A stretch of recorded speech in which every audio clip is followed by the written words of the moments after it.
Selamat datang di kelas kristalografi dan mineralogi. Hari ini kita akan belajar mengenai pertumbuhan kristal. Penampakan dari suatu kristal biasanya akan menunjukkan beberapa hal. Yang pertama yang dikenal dengan isomorfisme, yang kedua polimorfisme, dan yang ketiga adalah pseudomorfisme. Hari ini kita akan belajar mengenai pertumbuhan kristal dan akan mempengaruhi kenampakan kristal tersebut di alam. Isomorfisme. Isomorfisme ini sebenarnya terbagi menjadi dua. Yang pertama adalah isomorfisme itu sendiri, dan yang kedua adalah isostruktural. Nah, isomorfisme sendiri dikatakan sebagai senyawa dengan pusat atom penyusunnya menempati posisi geometri yang identik, sekalipun ukuran atom atau dimensi struktur keseluruhannya berbeda. Maksudnya adalah seperti ini. Ketika kita mempunyai unsur Na dan juga Cl yang saling berikatan dan membentuk halid yang memiliki nomor koordinasi 6, maka bentuk kristal Na dan juga Cl akan dimiliki oleh bentuk kristal dari silfit, fluorargirit, periklas, dan lain sebagainya. Mengapa hal tersebut bisa terjadi? Karena unsur Cl sendiri akan memiliki jumlah lengan yang sama untuk mengikat unsur Na. Begitu pula dengan KCl dan juga AgCl. Bentuknya adalah seperti ini. Ketika kita punya yang di bagian tengah adalah Cl, maka yang putihnya adalah Na. Demikian juga ketika kita punya Cl, yang bagian putihnya bisa potasium ataupun Ag. Itu yang disebut sebagai isomorfisme. Selanjutnya adalah isostruktural. Isostruktural merupakan senyawa dengan struktur yang sama atau identik, dimensi unit selnya berbeda, dan properti atau sifat-sifatnya pun berbeda. Jadi hanya struktur kristalnya saja yang sama. Contohnya adalah uraninit yang memiliki unsur uranium dan juga oksigen, serta fluorit yang memiliki unsur Ca dan juga unsur F. Kedua mineral ini memiliki bentuk struktur yang sama, adalah seperti ini. Namun, unsur yang saling berikatan jauh berbeda. Pada uraninit, untuk 4 uranium akan berada di sekeliling oksigen. Sedangkan untuk oksigen sendiri akan berada di sekitar uranium dengan jumlah 8. Sama halnya dengan fluorit. Bentuknya adalah seperti ini. Dia dapat membentuk tetrahedral yang seperti ini, ataupun isometrik yang seperti ini, tergantung dari unsur mana yang berada di pusat atom tersebut. Isostruktural juga memiliki grup mineral yang saling berhubungan satu dengan yang lainnya, yang dikenal dengan struktur analog. Jadi, beberapa mineral yang digabungkan dalam suatu kelompok memiliki struktur mineral yang sama, sekalipun atom-atom ataupun unsur-unsur yang berikatannya berbeda. Contohnya adalah kelompok barit, kelompok kalsit, dan juga kelompok aragonit. Kelompok aragonit sendiri dia bisa terdiri dari mineral witerit, cerusit, strontianit, dan juga aragonit itu sendiri. Sedangkan kalsit dia bisa terdiri dari mineral kalsit, rhodochrosite, siderit, smithsonite, dan juga magnesit. Di sini kita bisa melihat bahwa hanya unsur CO3-nya saja yang sama.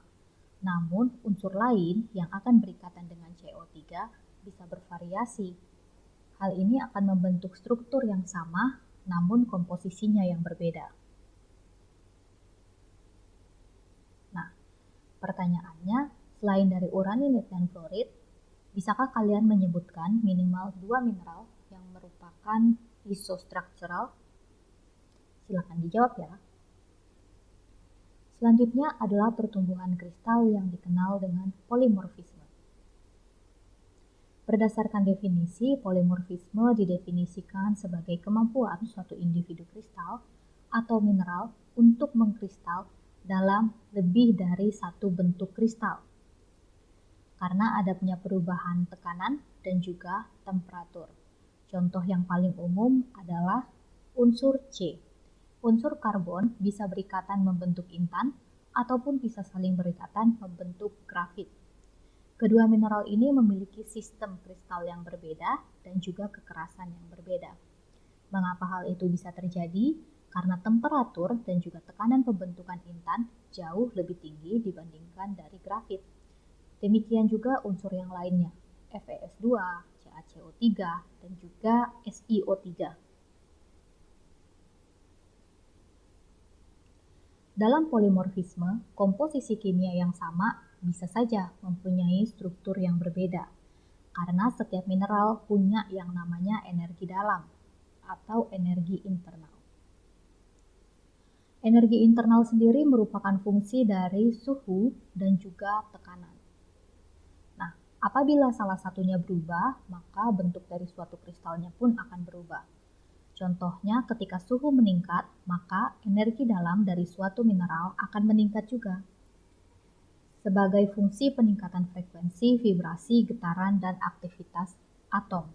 Yang tadi kita sudah lihat bahwa intan ketika memiliki suhu yang lebih tinggi, ketika karbon memiliki suhu yang lebih tinggi, dia akan berikatan membentuk intan, sedangkan pada suhu yang relatif lebih rendah, dia akan berikatan membentuk grafit. Selain itu bisa terbentuk juga karena adanya peningkatan tekanan. Peningkatan tekanan dalam energi dalam suatu mineral akan mengakibatkan peningkatan densitas atau spesifik graviti dan juga pengurangan volume molar dari suatu mineral. Beberapa mekanisme pembentukan dari polimorfisme adalah rekonstruktif, displacif, order, dan disorder. Rekonstruktif polimorfisme dikenal sebagai suatu kejadian pemutusan ikatan atom yang ada. Pemutusan ikatan atom ini kemudian akan mengakibatkan atom-atom tersebut mereorganisasi kembali sehingga membentuk kondisi yang baru. Umumnya, rekonstruktif polimorfisme ini akan berkaitan dengan penambahan tekanan. Contohnya adalah seperti gambar yang ada berikut. Di gambar A, berikut adalah susunan dari suatu atom yang sudah tersusun dengan teratur. Namun, karena adanya perubahan tekanan, dalam hal ini adalah penambahan tekanan, maka beberapa atom akan melakukan yang namanya pemutusan ikatan dan mereorganisir kembali bentuk yang ada. Sehingga dari bentuk A, atom tersebut bisa memiliki bentuk yang B. Selanjutnya adalah displacif polymorphism. Displacif polymorphism diakibatkan karena adanya energi yang kecil, tanpa atau minim adanya pemutusan ikatan atom. Perubahannya sendiri hanya berupa perpindahan atau pergeseran posisi ion, sehingga mengakibatkan modifikasi pada suatu ikatan. Berikut contohnya adalah gambar di depan kita, ada gambar A dan juga ada gambar B. Pada displacif, yang terjadi bukanlah pemutusan ikatan, hanya saja pergeseran dari posisi ion tersebut.